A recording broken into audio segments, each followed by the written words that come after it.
L'école Jésus-Marie, c'est une histoire de famille, c'est une histoire de cœur, c'est des belles valeurs. C'est qu'on veut que nos élèves soient heureux. C'est ça notre priorité. Les élèves qui sont des premiers de classe, ils vont vraiment trouver chaussures à leurs pieds à Jésus-Marie.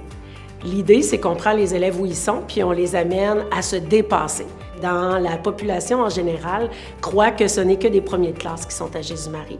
Alors, il faut défaire un peu cette réputation-là qu'on a probablement, parce qu'on a vraiment des élèves à Jésus-Marie qui ont besoin d'avoir un plan d'intervention, qui ont besoin d'avoir les outils technologiques pour réussir. Et on est vraiment très fiers d'arriver avec ces ados et on arrive à les diplômer. Donc, on est vraiment très fiers de ça. Puis, on travaille fort avec les orthopédagogues, l'éducatrice spécialisée et les enseignants vraiment, qui ont su s'adapter là, dans les dernières années pour arriver à faire réussir l'ensemble de nos élèves, nos premiers de classe, ceux qui ont de la difficulté.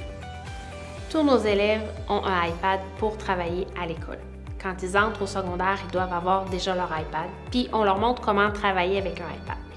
Les élèves me font des gros yeux quand je leur dis qu'on va prendre une semaine au début de l'année pour apprendre à travailler avec un iPad parce qu'ils utilisent déjà de la technologie beaucoup, mais pas la technologie qui est utile à l'école. La technologie à l'école, c'est des outils pédagogiques. C'est pas juste YouTube puis d'envoyer des messages. C'est plus que ça. C'est différentes applications.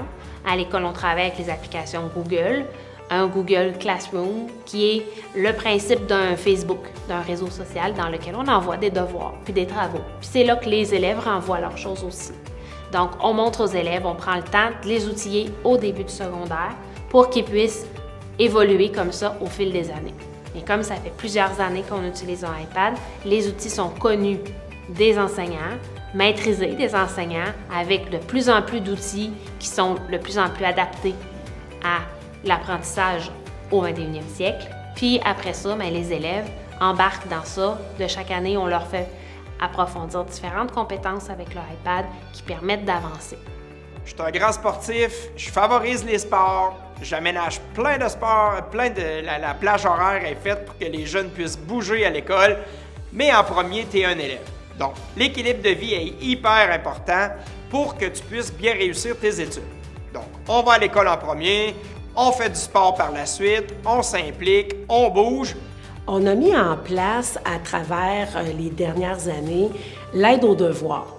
Donc, on a une éducatrice spécialisée puis une enseignante qui se rendent disponibles le soir après la classe et ils descendent ici au premier plancher où les élèves vivent en attendant que les parents viennent les chercher ou même en attendant de prendre l'autobus à la fin de la journée.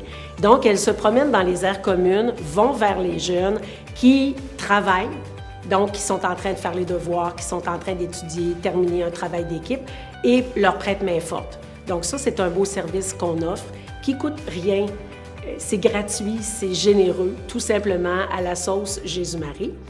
Et on a aussi mis en place l'année dernière, pour la première année, ce qu'on appelle les Midi OSE. OSE pour Organisation et Stratégie d'études. Mais pourquoi on a appelé ça les Midi OSE? C'est pour simplement dire aux élèves, ose aller au Midi OSE pour faire tes devoirs, pour poser tes questions, pour finir un travail d'équipe, pour faire le ménage de ton iPad. C'est vraiment un endroit où il y a 2 enseignants tous les midis qui sont là, qui accueillent les élèves et qui répondent à leurs questions, qui les aident à aller plus loin puis à pouvoir se dépasser. L'intimidation, pour moi, là, c'est tolérance zéro. Faut pas se le cacher, c'est sûr qu'il y a de l'intimidation partout parce que ça se passe sur les réseaux sociaux. Mais ça finit toujours par avoir un impact à l'école. Alors, on ne joue pas l'autruche, on ne se met pas la tête dans le sable.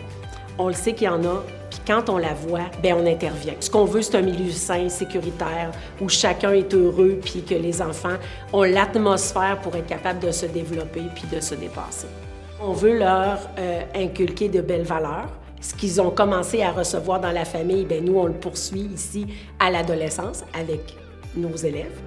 Et ce qu'on veut aussi leur donner, c'est un savoir-être pour être capable d'aller plus loin dans la société, puis d'être capable d'être bien dans le milieu où ils sont, puis dans lequel ils vont évoluer après. Il il y a une aide financière qui peut être possible à l'école. Il s'agit de présenter une demande à la direction générale et chaque année, il y a des gens qui ont une aide pour pouvoir poursuivre leurs études à l'école. Rêver sans limite, c'est donner aux élèves toutes les possibilités qu'ils ont.